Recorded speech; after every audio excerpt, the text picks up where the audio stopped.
This is the enhanced version of the Jeff Rubin Show. The enhanced version comes with pictures. So, when you hear this noise, take a look at whatever you are using to listen to the show, because I have a picture I want to show you to demonstrate, in this week's case, the crazy theory we are talking about.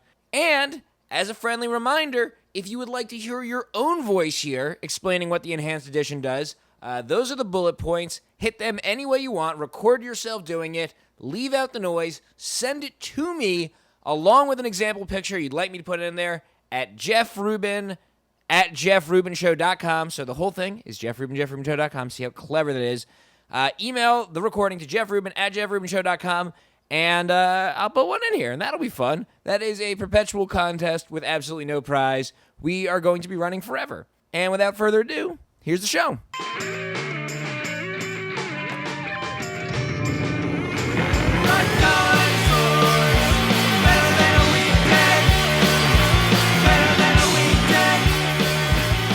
Hey everybody, welcome to the Jeff Rubin Show. I am Jeff Rubin, joined today by Patrick Cassels. Welcome back to the show, Pat. Thanks for having me. Great to be here. And before we get into what we're here to talk about, we have to talk about what we just experienced. Sometimes when Pat comes over and, we're just eating lunch or whatever, I have a computer hooked up to my TV and we'll just watch movie trailers. Mm-hmm. Just go to trailers.apple.com. Yeah. And just see what's up there. And sometimes you get those weird, direct-to-video trailers that you wouldn't usually see in a movie theater. Mm-hmm. Usually starring Dolph Lundgren. Right. There was one, a thriller with Dolph Lundgren called Safe House. And Stash House. Dolph Lundgren is the star of the movie, and, whatever. The really interesting one we saw was called Oogieloves? What was it called? The Oogieloves. The Oogieloves was this weird thing, and it says on it, from the marketing, it says, this is a quote, it says, from the marketing director of Teletubbies and Thomas the Tank Engine. I believe it was from the marketing genius. The marketing genius! Oh my god, I love the marketing behind Thomas the Tank Engine. Yeah, it's oddly honest about, what it's setting out to do. So, we had to watch that one. It's the Oogieloves. Oogieloves. The Oogieloves. Why is it so hard to know? They like to oogie and they love everyone. And that's a good way to remember it. Yeah. And the movie is called The Big Balloon Adventure. And I think what the most unique thing about it is the format. It's like Barney. Yeah, it's something I haven't seen in a while, which is people in costumes, like Barney style, not bad CG. People in huge Barney-style costumes just being like, hey, everybody, come on an adventure. And there's a team. It's there's three of them, and it's Slimy loves science. Yeah. And Google Goggle loves this. It was Oogie, Boogie, and me, Doobie. Hey, you're right. It is definitely... But then... It's still... we tend to try to seek out the most insane trailers on these things, and this one... It was most interesting, though. Yeah. I thought what was really interesting about it, the way they're pitching it, it's weird because the trailer pitches simultaneously to two very different audiences. It's telling the kids watching the trailer, this is a movie where you get to dance around. Singing and dancing is encouraged during the film, which I think is actually a pretty cool idea. Pretty innovative, not really traditional at all. That's the marketing genius at work. Yeah. But then at the same time, completely for adults, it's and all our favorite celebrities came along. And it's people that kids would have absolutely no way of knowing. Toni Braxton, Carrie Ewells, it's Cloris Leachman. It's still the goofy voice. It's Cloris Leachman. Christopher Lloyd. And then Carrie Ewells is don't forget to wiggle. Yeah, I think he's good, though. He's kind of got a natural corniness to him. So, remember in Liar Liar, he was just, so hokey. And it's from an Academy Award-winning director. Yeah. And... So it's just got these two pitches going on at the same time. But maybe that's the marketing genius. I think maybe I assume it's coming out this summer. It's probably just tapping into I think it's marketed for extremely young kids. Brave kids are gonna like Brave, but there's a certain, if your child is almost pre-verbal, yeah, I think they could still love the Oogieloves. Yeah, well, we all love the Oogieloves. I think that's the thing about them. There's a little Oogielove inside all of us. That's probably what the movie's about. It's still got bad CG mixed into it, but Teletubby is from the definitely has the Teletubbies vibe comes through a lot. Yeah, there's a lot of prancing through fields and stuff. And it comes out this August. Yes, it is August, not August. And just kind of a weird little thing. Yeah, we definitely don't normally. We don't normally cover the world of. It was kind of good though because we know the trailers we opened. I mean, we started with the Expendables 2, but that was obviously going to be good. Mm-hmm. And the rest, were pretty mediocre. We don't mind the tonal shift between Expendables 2 to the Moogaloops or whatever they're called. They're definitely the two most interesting. I was gonna trailers we watched in the last 5 minutes. I was gonna say the two most interesting movies coming out this summer. there is that one that looked pretty good, that Matthew McConaughey movie directed by William Friedkin. Yeah, like William Friedkin, it's you and Oogieloves. That's who's competing for my. I'm in for all right of them. now. I'm in for all. They're all three of those movies are coming out the same day as The Dark Knight. All right, we're warmed up. We got our wobbles out. We got our oogies out. Yeah. Now we're ready to move on to the main subject of today's episode, conspiracy theories. At that point, as soon as you say that, it should be like a stab of dramatic music. Pat and I kind of at some point started this long-running, years-long conversation about conspiracy theories that were based in pop culture were very interesting to us. Ones that were not just about wars, but somehow involved Hollywood and celebrities, and I don't know.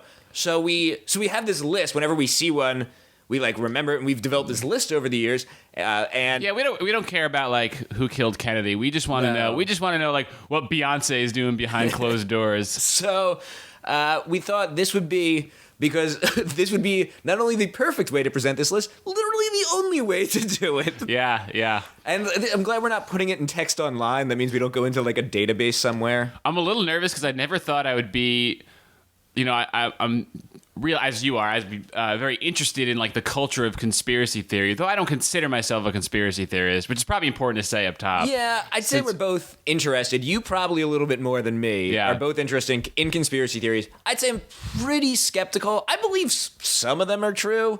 I'm open-minded, but I draw the line pretty quick. Well, one thing, just in all these documentaries and clips and stuff. It's always two angry people screaming on some Midwestern radio show.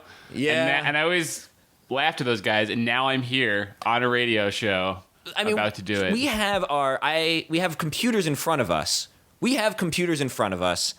Which we don't usually do because I want to read from the website because it's difficult to summarize. We want to get in their exact words, and then we'll talk about it is difficult to summarize because they're the scattered thoughts of insane people. Yeah, I look down, and on the computer is just newspaper clippings laid out, The Apartment in 7. It's the stereotypical conspiracy theory thing. But these are different kinds of conspiracy theories. I think they run the gamut. Let's talk about them, and then we'll figure out if we believe in them. And I think, I think it also plays to, it's just a weird byway of pop culture that I feel you often explore on this show in general. So I think it fits in a weird way. And you're committed to exposing the truth for all mankind. All right, let's get started. I think you don't seem as into this one as I am, but I think it perfectly summarizes what we're talking about with these pop culture conspiracy theories. There is a theory online. I wouldn't say it's widely believed, though it is pretty thoroughly documented, that Stephen King, horror author Stephen King, killed John Lennon. Not Mark David Chapman, Stephen King, who wrote Carrie and, Needful Things. That's the second one I came up with, The Shining. All is weird from a Buick 8. Just... So the theory is that Stephen King, not Mark David Chapman, killed John Lennon. I have to say it a few times. I'm trying to let it sink in. And there is not a lot of hard evidence, I'd say. No. I mean, I think what it lacks in popularity, it makes up for in the passion of its. I think it's the main guy behind it. Yeah, whose name I should have written down in my research. I'll pull up the website. Well, let's play this clip. He went to a Sarasota City Council meeting and brought it up. All the way to Sarasota. He got it. Let's play that clip. I'll be brief. This is not on our, as you said, not on our agenda today? Right. Okay, thank you. What is your name? This is a photograph of Stephen King. You can lay it in the center, facing you, right on that marked, facing you. Face it toward you. Okay. Thank you, yes. Where does it show? Just sit down, sir, please. All right.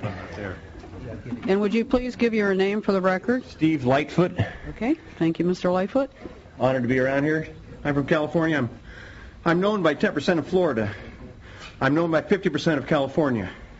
I'm the man exposing the truth about John Lennon's murder. Stephen King, Casey Key resident, shot John Lennon. He's not suing me. My van says it all over the place. My website is LennonMurderTruth.com. Stephen King pulled the trigger. I'm not joking, folks. Stephen King is the worst criminal the state of Florida has ever harbored. This crime is about Sir, we pretty much limited conversations to issues relating specifically to the city of Sarasota. Reputation. Stephen King is scaring away all the celebrity cachet you could have. I'm sorry, but this does not relate directly to the city of Sarasota. Casey Key is part of Sarasota, no, right? it is not. Not the city. It's part of Sarasota Do people care County. whether or not you're harboring in Casey Key, the real murderer of John Lennon? We do not deal with anything having to do with Casey Key. It's a county area, so we appreciate your coming down. I got 2 more minutes. I'm going to use them up. Thank you. Sir, I'm sorry. This is not related to city business. This is related to city. It is not, sir. And Your I'm sorry. reputation hangs in the balance. I think we need Chief Abbott, please. I'm very sorry, sir, but this is not related to city business. LennonMurderTruth.com, citizens. The best part of that is how polite the councilmen are. They're just like, sir, this isn't City of Sarasota business. Yeah, yeah. That's their only issue with what he's saying. I think if you're like on a small town council, you get your share of crazy people. So there's kind of like, I don't know, you just sort of have to. He has the right, you know. He has the right to go to the Sarasota Town Council and air his grievances. But they just have to sort of disabuse him of it. Let's get into the whys. Why does he believe this? What is the theory? First of all, to start off with, Mark David Chapman does kind of look like Stephen King. Yeah. Oh, is that? Does he make that claim? Does he say? Well, they just bear they're like kind of like pudgy dudes in glasses, you know? Yeah, but to me, like everyone in like what is it, the early '80s or I'm late just saying 70s? that's a starting point. Let's just You're like, I'm just asking questions. I'm just making observations, okay? You don't. This one, I almost feel bad describing this as a conspiracy theory. I don't think this has. As far as I know, this has no support outside of this guy's website. But he made a website. Let's talk about it. Yeah, we definitely let's get into the nitty gritty here. The what are the website reasons? is called Sell me on this. LennonMurderDeath.com. And also, I was like, was this before Stephen King? Maybe this was something where he became a horror writer after it. He was already a published author at the point where John Lennon was killed. Gotcha. Okay. So that Carrie, his first book, came out in '74. John Lennon killed in 1980. Okay. Just to start establishing the timeline. We're through the looking glass. All right. So here's what the website says. This is, I'm reading from the website now. The evidence specifically, people, that was editorializing. The evidence specifically is government codes in the bold print headlines of Time, Newsweek, and U.S. News and World Report magazines that were printed shortly before, during, and after the night of December 8th, 1980. Hints in the headlines that you won't find anywhere else that plug into John Lennon's assassination with up to 70% frequency at times. That's the quote. 70%. Think about that. I don't know. Is that such a mild number? So that's the evidence for this one is all in codes that were in magazines. Yeah. God. This is like the most intense one to start with. No, is it? But no, in a good way. I mean, you know. It's sad that John Lennon's death is at like the center of it, you know? Like I don't it's a tragic event, but it's so obviously Finding I don't want just to go out real quick, just so we're all on the same page. Obviously, it's sad that John Lennon was killed. Yeah, of course. Oh, so this is the thing: is there is a lot about how the government was looking out for John Lennon. Like he brings up that a lot, which is true, as I understand it. That they had files on him, and like Nixon was against John Lennon. Okay.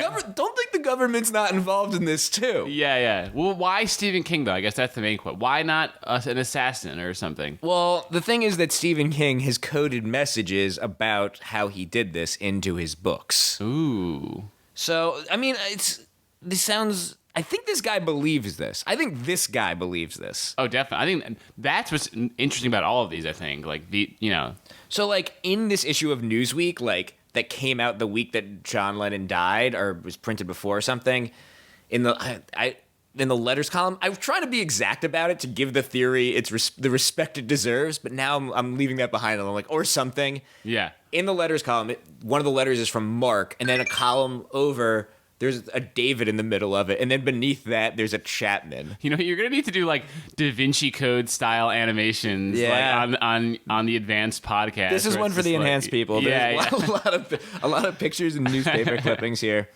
All right, let me get the let me pull up the Stephen King writings that really I feel you're skeptical still. But I feel like the Stephen King writings.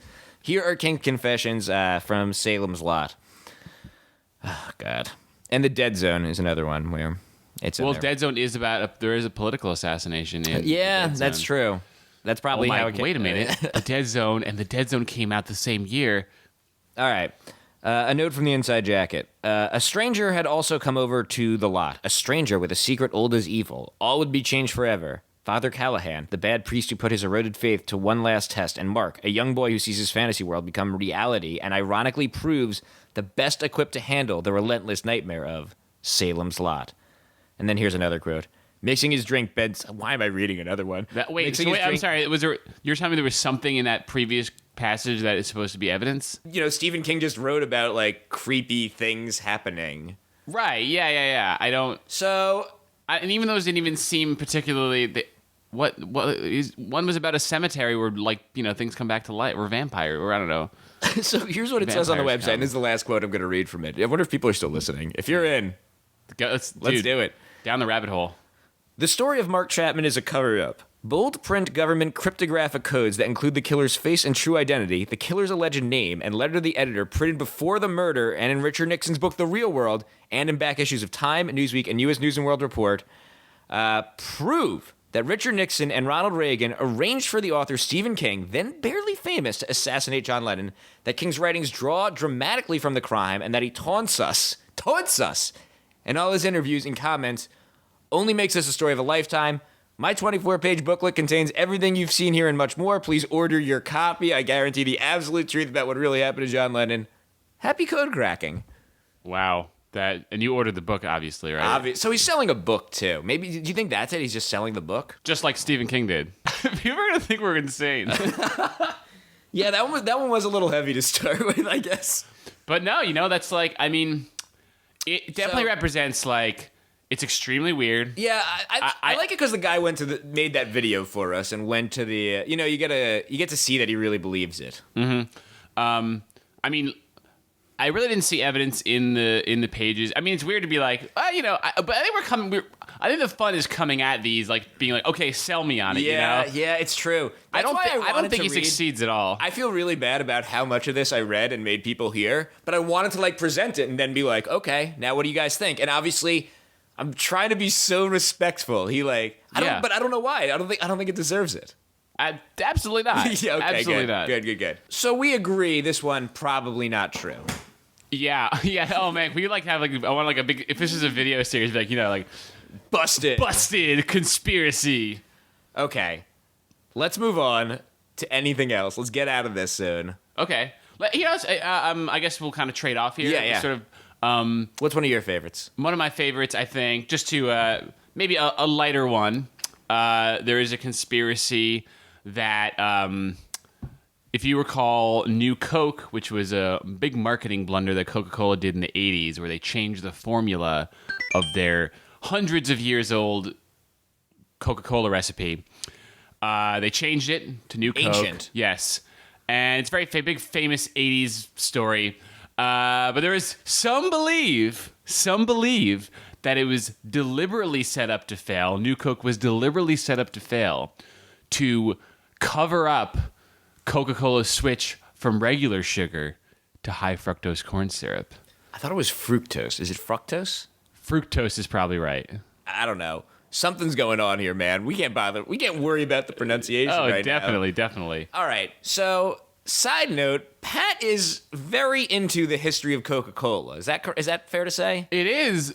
But was that because of this? It was. When we learned this, you have a book you bought, and you're like, I'm going to read this book about Coca-Cola and learn what was going on there. I'm like, all right, sounds good. Oh, I think the book was the citation for it on Wikipedia. Right, exactly. I think you were the one who ordered this originally, and then you didn't want to read it, and I was like, I'll read it. Yeah, that sounds likely. And yeah, it kind of like led to, there's only so much, it's called The Real Coke, The Real Story by Thomas Oliver. and it's a brief history of Coca-Cola, but it's mostly focused on the blunder of New Coke, and why it happened and stuff.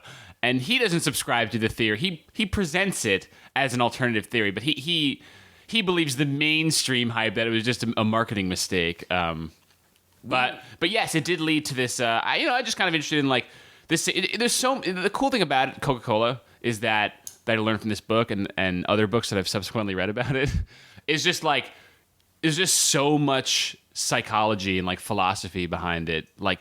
Because it's like the whole reason the recipe didn't work out was because like just Americans could not handle the recipe being changed. Right. Like in taste tests before New Coke came out, people preferred it. And when they scientifically did blind taste tests, people preferred the taste. But just because Coke was such Americana, they rejected it when it was released. Isn't that correct? Right. Yes. Pepsi. Well, they did the Pepsi challenge in the 80s.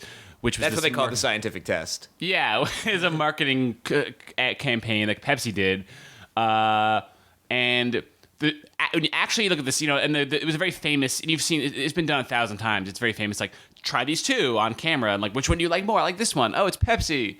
And actually, statistically, it really did not give Pepsi was barely in the lead, but it worked. And then Coke overreacted, and they're like, we got to change our formula because they wanted to be like young and hip. Like Pepsi was, but that's not Coke, I mean, that Pepsi can changes their can design every like 5 years, and everyone loves it. There's Coke that can never do incredible it. document online that's like a 30-page PDF about it's maybe even longer, all the research that went into the new Pepsi logo, and it's got all the angles. Oh, it's really cool. All this, it's all this marketing speak, and just about the logo. It's all just about the logo and how it's got the what's the thing? Bring it back to Da Vinci Code. Yeah. That spiral that's like a pleasant ratio of some kind. It's from every angle. Yeah, like some sort of Da Vinci illustration. Yeah. But yeah. Anyway, but just to get back, to the conspiracy at hand. We had the opportunity before we get back there. We had the opportunity to go. When else can we talk about this? We were in Atlanta and we went to the Coke Museum or the Coke. It's definitely not called the word museum. Definitely, which I always mispronounce. That oversells it. I believe it's actually called the World of Coca-Cola now. So they're aware that there's nothing educational there. And it's all when you get there, it's let's watch a movie about how Coke is made, and then you're inside the machine and there's like CG bugs flying around and like it's like a magical roller coaster. The secret ingredient is love. Right. There's a thing about what's the secret ingredient in Coke, and there's like I think you are the secret ingredient. Yeah, that's correct. The whole movie he's looking for, and he's like this hoverboarding scientist, and he's you know what was weird about that movie? It's one of those like 4D movies that they do with those attractions where like the seats wobble and it sprays mist at you at some point. And then there's one part where he flies through the Amazon and he gets bit by a mosquito, and this little peg comes out of the back of your chair and just pokes you real hard. And it just kind of hurt. You're like, ow, that sucked. And then it's like the secret ingredient of Coke is you. And then we got up and looked, and the chair, it's very obvious if you look after the movie, the chairs just have this metal circle in them with a peg that comes out and pokes you. Yeah, it's like 15% more painful than it should be. Really sadistic, just not the rest of it's just spraying at mist and shaking your seat. Anyway, the thing to bring back to New Coke, the thing about that museum is it's so Coke positive. Mm-hmm. It's all about how Coke and it goes back to what you're saying about the psychology of it. It's all about how Coke makes people happy. It's not at all about what's inside Coke. It's about how happy Coke makes people, and how it's part of America. Totally, all that Norman Rockwell stuff. And the one thing is there's a little case somewhere about New Coke, and it's the only place they acknowledge that Coke ever did anything less than perfectly. It's like, we made a mistake. We underestimated how much America, loves Coke. Yeah, they totally spun it. And I mean, it does speak to like how it's interesting how big of a deal the new Coke thing was. Yeah. Which just to bring it back here. All right. People started there was so much disbelief over this new Coke fiasco and that new Coca-Cola. It was so hard for people to believe that Coca-Cola could change its recipe that some, on the very extreme end, came up with this sort of theory that it was done to mask their change from sugar to high fructose corn syrup. Didn't at some point the Coke CEO acknowledge the theory and say something like, "We couldn't possibly be that smart," which is true, by the way. They couldn't possibly be that smart. Yeah, and also I think this is like, apparently they've been using high fructose corn syrup before. Yeah, this is the thing about this one. It seems that should be a matter of record somewhere if they came back with the new Coke and it had the recipe changed. Oh, and there's another one. There's another conspiracy. Coke has a lot of urban legends because it's one of those brands. Sure. When you watch a movie from the 50s or the 40s, when you watch an old black and white movie, it can seem like a different world. But I always love when you see a Coke billboard, it looks exactly the same as it does now. It's the only element: time, houses, fashion, cars, everything's different. But Coke billboards, same exact thing they are today. Yeah, exactly. And I think the new Coke thing was when they realized, okay, we can't do this. We're not hip. We're not cool. You know, their marketing is just not. They're not like Michael. Okay, there's a great, for example, like they can't really compete with Pepsi in that. Like Pepsi, there's a funny, I can't remember who it was, but like Pepsi had this awesome commercial with Michael Jackson, right, which you made a posted video of with the pop commercials. Maybe it's another episode of this commercial pop songs. Yeah, it's Michael Jackson like, we're the Pepsi generation. Yeah, he does it. He sings about Pepsi to this tune of Billie Jean. Yeah, and it's pretty great. Yeah, I mean, it's still Michael Jackson, and in his prime too. But like, so Coke, they tried to compete with that, and they were like, they're all so square that they got like just some like weird, like, you know, like Groovin' Bobby B, who's just some '80s guy who's no one's ever heard of again. But they were like, you know, at the time he might have been like, he was like Crazy Town or something. He was like momentarily popular, but like it just shows you like they were they were tone deaf in a way that Pepsi was not, like, you know. So now, you know, their stuff's pretty much either like their commercials are all like, you know, part of America, or the slightly edgier thing is like, you know, there's a magical world inside our machines.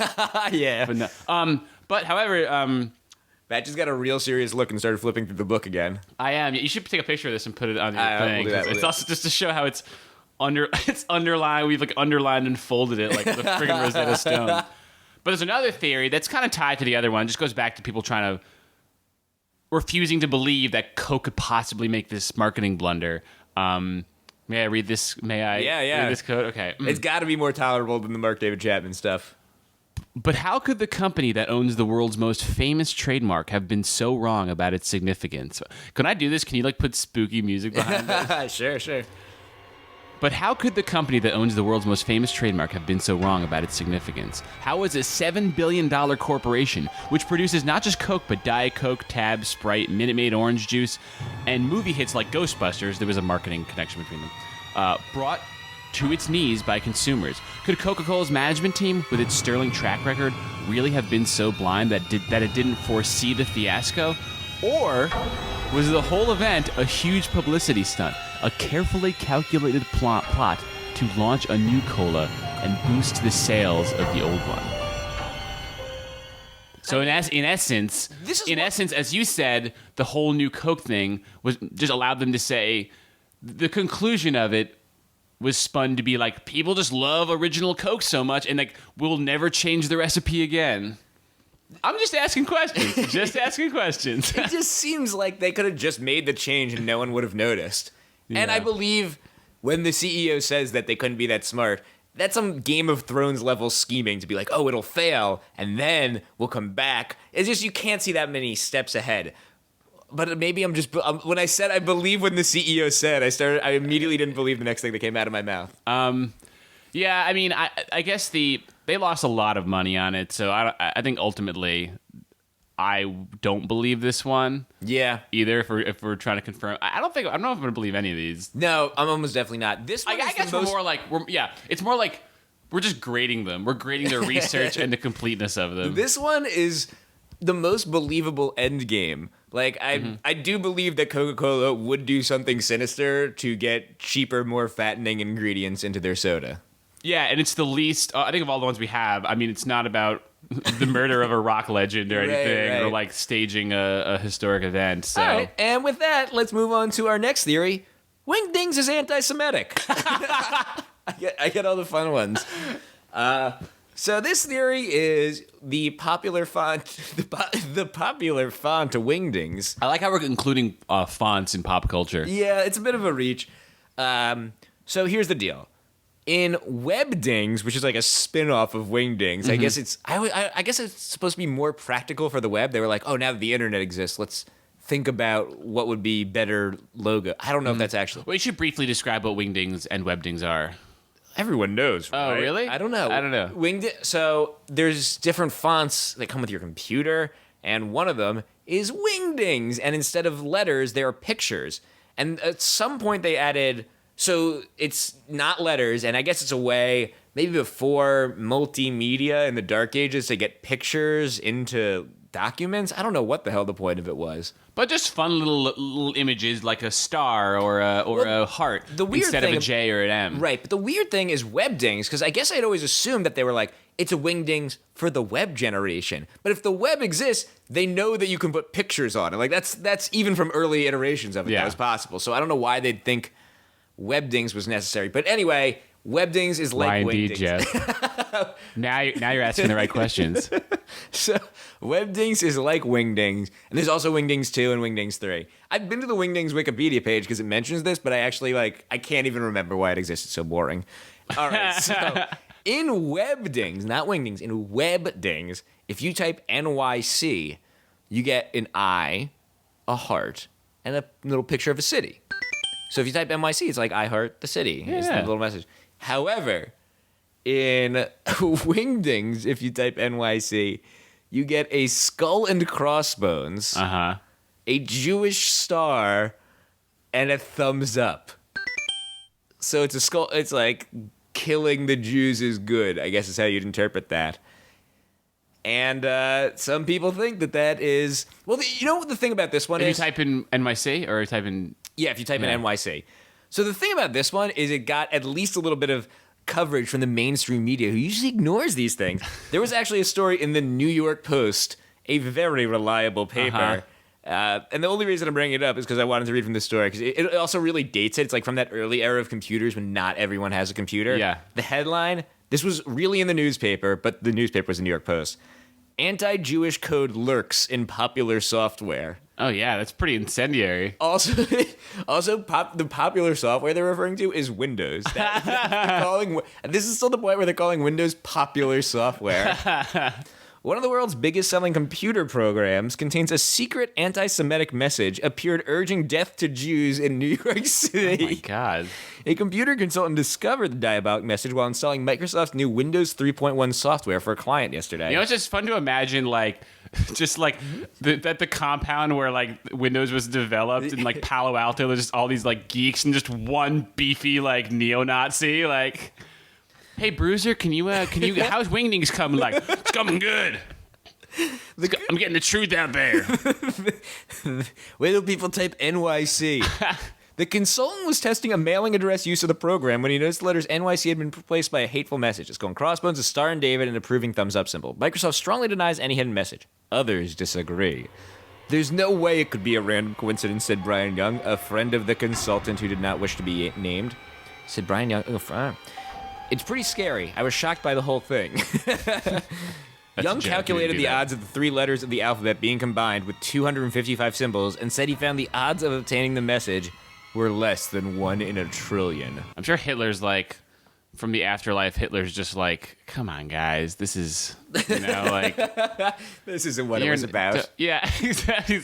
It was more, really, just get more proactive. Let's go on to the next one. What is that? Again, Area 51 brought up in Oogieloves. Proof that Oogieloves. I feel bad because you really do have really dark ones. Well, that one was I thought it was kind of fun because it was.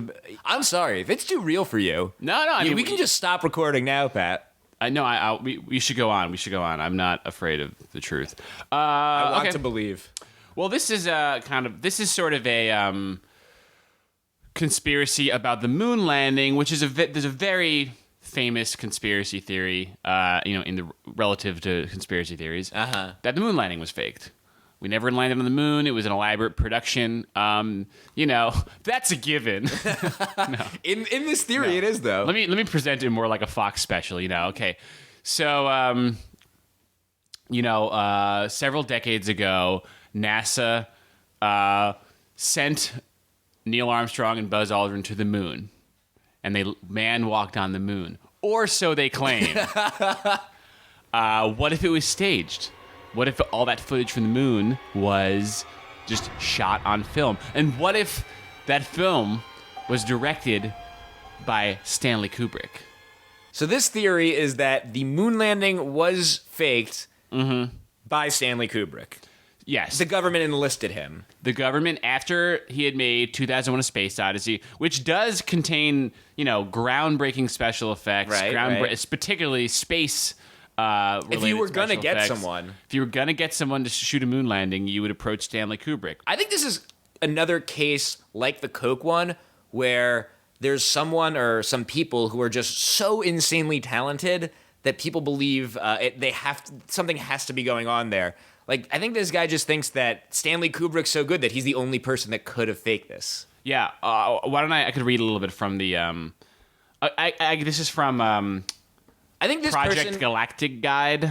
I think this person's probably just already believes the moon landing was fake and is such a big Kubrick fan. And 2001 really was revolutionary. Yeah. It's just like, no one else could have done this. It had to have been Kubrick. And then he just starts working backwards. So you're saying if he was a Woody Allen fan, it would have been Woody Allen staged the moon landing? I think of that movie, when a lot of people see it now, don't appreciate this, how big the special effects were at the time. Yeah. Like, what was coming out at the same time that movie was. Those special effects really hold up today in a way movies from the 90s don't. So, in 1968, according to this website, and most of these things we should point out come from like very obscure, websites in the back corners of the internet that no one should ever go to. But okay, in early 1968, Mr. Kubrick was secretly approached by NASA officials who presented him with a lucrative offer to quote unquote direct the first 3 moon landings. Initially, Kubrick declined as 2001: A Space Odyssey was in post-production at the time. But NASA sweetened the deal by offering to allow Mr. Kubrick exclusive access to the alien artifacts and autopsy footage from the Roswell crash site. NASA further leveraged their position by threatening to publicly reveal the heavy involvement of Mr. Kubrick's younger brother Raoul with the American Communist Party. This would have been an intolerable embarrassment to Mr. Kubrick, especially since the release of Dr. Strangelove. And he finally relented. What I love about that is that Kubrick... They're implying that Kubrick, they offered Kubrick alien proof of alien existence, and Kubrick was like, "No, I'm too busy. I'm preparing my next film." then they threatened his brother. Well, I like that he rejected him. He's like, "I won't do that. I'm editing this movie." And I'm just imagining the scene, and then they say, "What if we could show you aliens?" And then he's walking out of the room, and then he turns around. Yeah. Scratches his chin. That's a great movie scene. That's a great. And then the next scene. The reason I don't believe this is because if Kubrick did fake the moon landing, he wouldn't have had nearly as much trouble as he did making movies for the rest of his life. Like he just would have been set by the government. Yeah, it's true. Although, how's he gonna have to fight to get Eyes Wide Shut made when he faked the moon landing? Jeff, great question, and I think I have a response. So several months. Mr. Kubrick refused to direct the Apollo 13 mission, however, because NASA officials rejected his screenplay in which the Apollo 13 mission fails. Kubrick insisted that a dramatic failed mission from which the astronauts were safely returned to Earth would ultimately prove NASA's quote-unquote finest hour. NASA maintained that a failed mission would unnecessarily jeopardize the agency's image, so Kubrick quit the project. Ironically, NASA later decided to use the failed mission for scenario for which Randall Cunningham, a little-known but highly respected director, refused to direct. Was recruited to direct. So that's kind of a weird one because they basically stole Kubrick's idea, I guess is what he's saying there. However, they did part ways. So maybe that's why. Maybe Uncle Sam made it hard for him to make Eyes Wide Shut. If there is any, what is the evidence for this? There was... If you look, apparently a lot of these special, visually speaking, there are similarities between the stuff in 2001 and the moon landing. But that's just good writing, good. That's just good imagining. Kubrick just did a very good job imagining 2001. However, or maybe it's just it's the same guy directing the two things. Don't get me wrong. I believe this is true. I'm just out of curiosity. What's the evidence? I'll read this. Okay. Kubrick's relentless perfectionism is evident throughout the Apollo production. I feel like I'm a little scared reading this directly because I feel like we're just like poking the hornet's nest of the guy that wrote this. Like we're not. I guess we should. I did cite we cited the website, right? We're covered go here. there, judge for yourself. Yeah. Don't kill us. But okay, so one is that there's a 1201 alarm, which is a sound effect that you hear during the actual moon landing is very similar to a sound effect that you hear in 2001: A Space Odyssey, and most of the evidence is along that, little touches in the moon landing look like touches from 2001: A Space Odyssey. So judge for yourself, people. Next up is a Andrew WK conspiracy theory. This one is a little bit Tumblr popular, I'd say. People are aware of this, though I don't know anyone believes it. This is kind of like Paul is dead, but with Andrew WK. Mm-hmm. Andrew WK was apparently at some point replaced by an actor. This website is really hard to read, and it was never finished. It references something that's going to happen in 2008, and then at the end it's like Chapter 4, coming soon. And he never really brings together his thoughts. I mean, he has a lot of pictures of early Andrew WK and later Andrew WK, and they do look kind of like different people. They look like they could be different people, Like how far apart are they? Is it like 13-year-old Andrew WK and like 29-year-old Andrew WK? It's like 20 and 30, I guess. I don't know. People change a lot. Yeah, and it's weird. I mean, what I love about this one is a lot of it is just about, a lot of it's just generally about rock and roll and like how they've created an icon to talk to people. And like, he's like a marketing. He's basically upset that corporations have are using music. Oh God, let's get into it. All right. Let me just read some direct quotes. One is the basics. Good. Let's get to just at a base level. What's going on here? Well, according to the website, the basics about the Andrew WK conspiracy have to do with corporations, mainstream media, and mind control.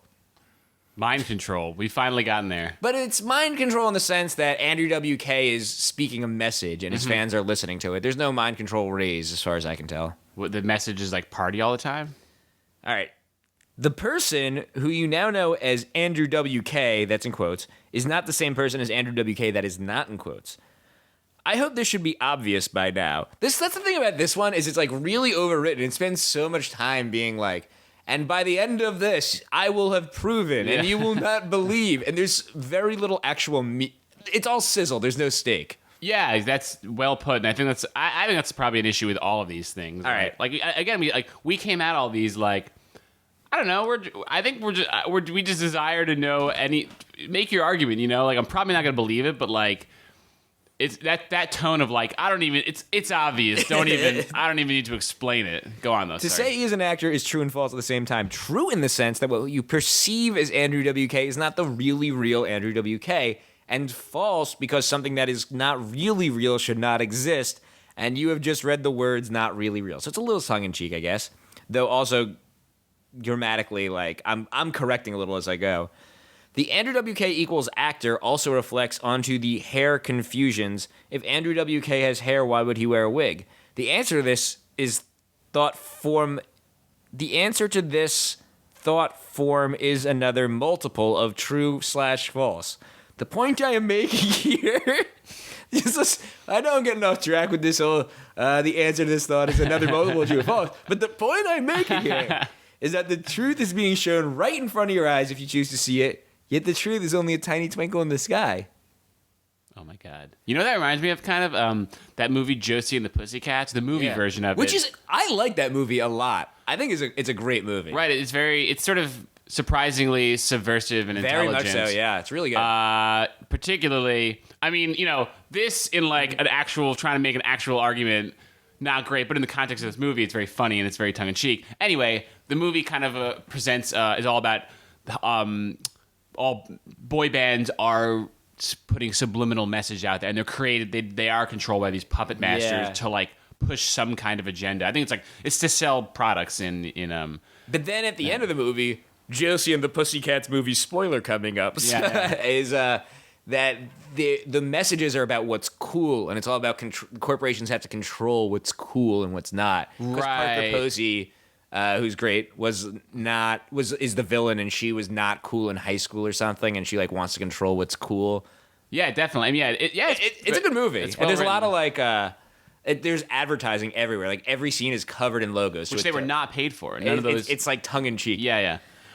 So I'm And like, then you can even post. There's that. I'm like, this is crazy. But Josie and the Pussycats, that's a movie that's speaking the truth. Open up your eyes, people. Well, there's I guess if we have to sort of. And the reason I think Josie and the Pussycats, that the message of that movie resonates, and probably is the reason this resonates to a very different group of people. But like musicians are. There are probably a lot of musicians who are being influenced by the record companies, by marketing things. So it feeds into that. I mean, I do not think Andrew WK is a doppelganger at all, but I do think that musicians at a high level are being manipulated by omnipotent puppet masters. Is that so crazy? I don't know. The Steve Mike is the guy who replaced Andrew WK. Who is he? He was like a producer or something, and this is really hard to read. I'm sorry I don't know the specific details. You can go to whoisandrewwk.webs.com. Yeah. Also at the bottom of the website, it's like, this website created for free at webs.com. And I'm like, oh, that explains a lot. I think we're probably coming, because we're kind of checking our computers so much. It seems like we haven't done our research. We have. I think it's just these websites. It's like, what do you want me to do? Summarize that last paragraph for you? You have to hear you have to hear it. Exactly. In general, a lot of these websites are almost borderline impenetrable because they're kind of written in this sort of, almost like Dianetics. I've heard Dianetics is like impossible to read because it's just the sort of, to them to L. Ron Hubbard it makes sense, But anyway, I'm not so that's the thing about this one is it's really well written and it's gotten some coverage, and I've heard people mention this in my day-to-day life. I've heard this theory brought up, so it had some penetration, which is a form of success for this, that it propagated that way. Well, what's interesting that you said is that it specifically on Tumblr or on like more recent form, the fact that it was big on Tumblr. Well, I don't know if it was actually big on Tumblr, but I've seen it mentioned. Yeah, and Andrew WK is big on Tumblr. It's weird that it's Andrew WK, because I think the people that normally are into conspiracy theories, like, they wouldn't know about Andrew WK, Like, they're more into Stephen King. Well, that's what I like about this one, is it's another case where someone's just so good at something, and Andrew WK, in his music, just connects so hard with his fans that there must be something more sinister going on here. I don't think so. I think he's just a dude that loves to party. Yeah, his message is so simple, too.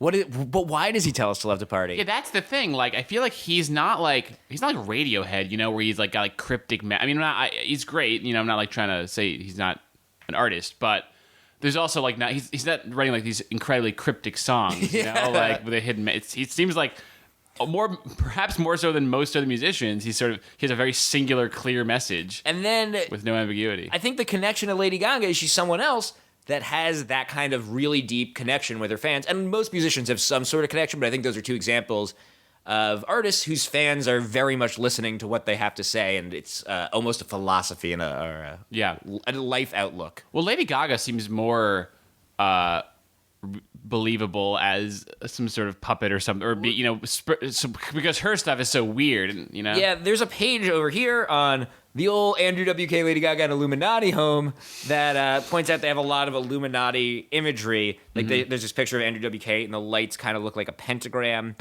But it's easier to imagine seeing it in Lady Gaga just because there's so much symbology in everything she's doing. This transitions into our final conspiracy theory. Yeah. Why don't you take it from here? Yes. Well, this like the moon landing one, I think this is just sort of a specific pop culture corner of a larger conspiracy theory. But there are those who believe that Lady Gaga and Beyonce and Jay-Z and countless other musicians and celebrities are lizard people. Secret lizard people who are sort of manipulating world events and preparing for this new world order. I mean, the whole new world order thing is this incredibly vast, dark hornet's nest that I don't even want to swat. I guess for the record, I do not believe that lizard people are real. But I guess if you do believe that, it makes sense that they'd, while governing our planet, would think we need to control the message a little and would make one of their own a really popular celebrity. So what is the evidence that these celebrities are the lizard people? Well, like you had said, there's a lot or they're Illuminati or whatever. Just that they're not what they seem. They don't have to be lizard people. Lizard people is probably the most extreme end. Yeah, there's a lot of probably the symbology is definitely a big one. There's like Sasha Fierce, for example, which is Beyonce's alter ego that she did, I think maybe for her last album or at some point. Her Chris Gaines. Yeah. There's a lot of imagery in that with like devil horns and in her that people have sort of taken to mean to be a satanic imagery. And, now I don't want to confuse Satanists with Illuminati or lizard people, because I'm sure I'm sure lizard people would be offended to be associated with Satanists. But it's a lot of the stuff like that. And I kind of group this Satanism, Illuminati, lizard people thing as kind of one thing. The main thing is that it's a sort of powerful people meeting in a room to control the world is essentially the rock symbol, the hand, the rock diamond. How uncool am I that I don't know exactly how the rock diamond is, the it's a pentagram. According to the theorists? How is it a pentagram? I don't know. I think it's like this is really one for the enhanced edition people. Yeah. A diamond is 5-sided. Okay. So yeah, you do the math. I don't know. I guess I don't know. Again, I just don't know. Well, I could read. So LA Weekly, a few years ago, did actually a sort of. They kind of broke down one of these incomprehensible like websites created by someone with not really all there. And they kind of. I'm going to read from this LA Weekly blog because they were able to like summarize it in this way that we're trying to do. So here's some of the evidence that they pulled out. By incorporating trigger images in developing projects which promote their own form of amorality, the Illuminati can influence entire populations and promote their reptilian values of systematic abuse, pathological self-centeredness, and ruthless competitions. This makes celebrities very useful to them. Oh, that would make sense. Yeah. But the thing I'm interested in is why these celebrities, or how do we know it's these celebrities? What makes it clear? Because I think, again, this is coming at it from a point of view where if I believe thing one, the moon landing was faked, then I have to start rationalizing it. How could it possibly be faked? It must be Stanley Kubrick, this other thing I know about. Same thing here. If I think that the lizard people are real and that they want to infiltrate society, I believe that they'd use celebrities, so which celebrities could it be? And then you start looking, and then of course, obviously Lady Gaga is going to be one of your first guesses. Yeah, it's sort of... obviously. It's kind of... All the evidence, at least for these celebrities ones, is very much based on symbolism, which is probably a big weak point of it. I would love, I definitely want, some sort of weird grainy photograph of, Jay-Z pulling a zipper off the back of his head. But I don't think we're going to get that because it's probably not true. Yeah, I need hard evidence. No, it's really... there's here is the name of the website is I'm a little scared to say the name of the website. I've been watching too much X-Files, I think. It's called the Fortean Times. Okay. And I'm reading this LA Weekly blog that sort of they've listed the top 10 occult symbols in music videos. Should I read them? Okay, yeah. 1. Butterfly tattoos, clothes, belts, hats, and other fashion accessories. Quote, proof of mind control because they refer to the MK Ultra Project Monarch operation.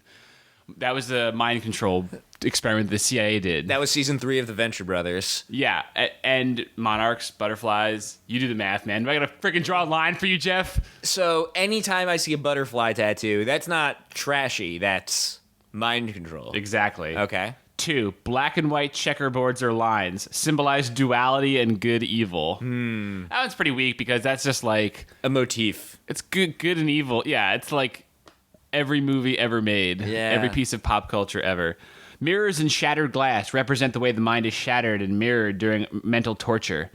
Kind of the same thing, though. There's no ambiguity about what that when Britney Spears smashes a mirror in the bathroom, it is supposed to represent her being but it's because of Justin Timberlake. All of these have the feeling of working backwards. Yeah. They all feel like something someone wanted to prove and then started looking for evidence. None of them seem like anyone picked up on anything and then followed it through to the end. Here's a funny list of the top 10 list of mind-controlled music celebrities. Number 1. Top 10. Here we go. Counting them down. Lady Gaga, Michael Jackson, Simon Cowell, Rihanna, Miley Cyrus, Britney Spears, Beyonce and Jay-Z. They're grouped as one. Oh no, that's 8 and 7. Stephen Gately, deceased member of UK boy band Boyzone, I'm sorry I left because he was deceased, but Boyzone. and Robbie Williams. So pretty much the 10 most popular musicians is what they're getting at. Yeah. Got it. Oh, I'm actually just reading this cool music blog, and it's the 10 best musicians in the world. Well, it really is just the most popular people and Andrew WK. Oh, right. Yeah, Andrew WK did not. He was very popular in his own way. Well, he didn't make the top 10, but according to he didn't make 40 in Times top 10. I wonder if he was mad about that. He called them up. I don't know. What do you think about this one? This theory? Yeah. It's kind of unlike the other ones because it's just part of such a bigger theory. It's pretty weak. Yeah, it does seem like a leg of the other theory that they've also invaded Hollywood. Yeah. I mean, all these are pretty weak, you know? Yeah, and maybe we just wasted the past hour. No, I mean, someone had to debunk these.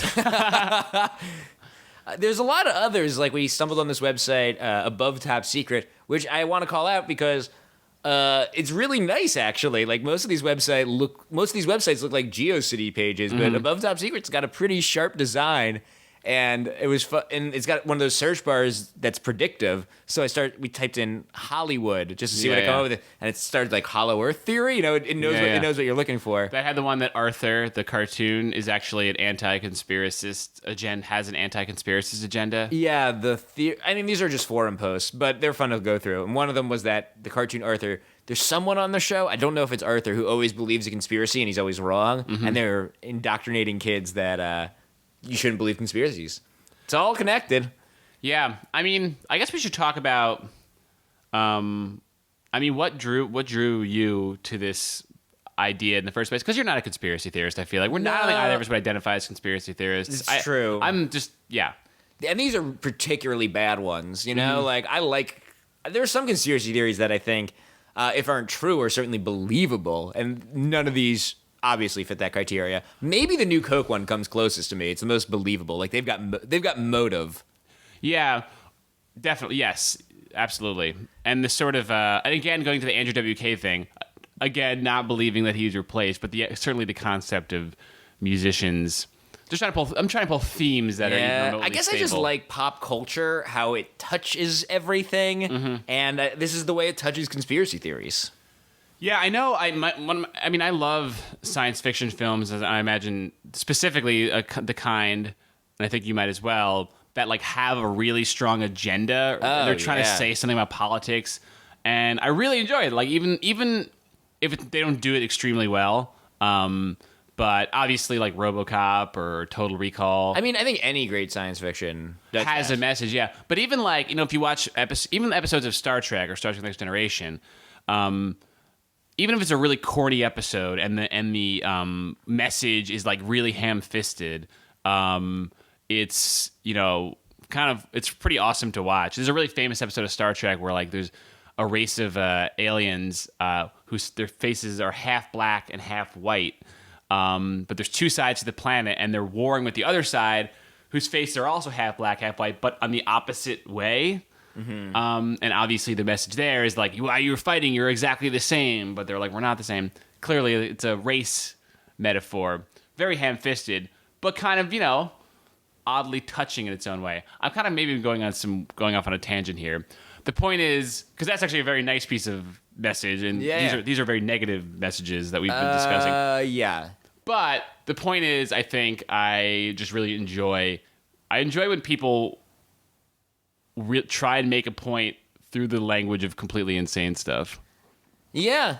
And I like when they tie these like really silly things like the cartoon Arthur or Andrew WK, whose work I enjoy but is possibly a sillier thing. They get tied into this really serious message of world conquest. I'm always interested in seeing how they do that. None of these people had really good evidence for me. No one had no smoking gun. But I guess that's probably because they're all not real. Yeah, I'm a little going through them. I think we sort of struggle to Jay-Z is listening to this cackling. I fooled them. This is all part of it. Just sitting at a round table with all the celebrities, like, the project continues. I mean, I think, we definitely were, like, struggled to find, like, talking points, but I think it's because they're just so sloppy. Like, yeah, really hard to grab onto. I think we were definitely looking for like, I think evidence. I think you and I are rationalists, and Yeah. we wanted like empirical evidence, and we didn't get it. So none of these are true, but I'm glad we got through them all. Thank you for listening. Watch the skies. Watch the skies. Truth is out there. Thank you for going through them with me, Pat. Yeah, thanks for having me. It was fun.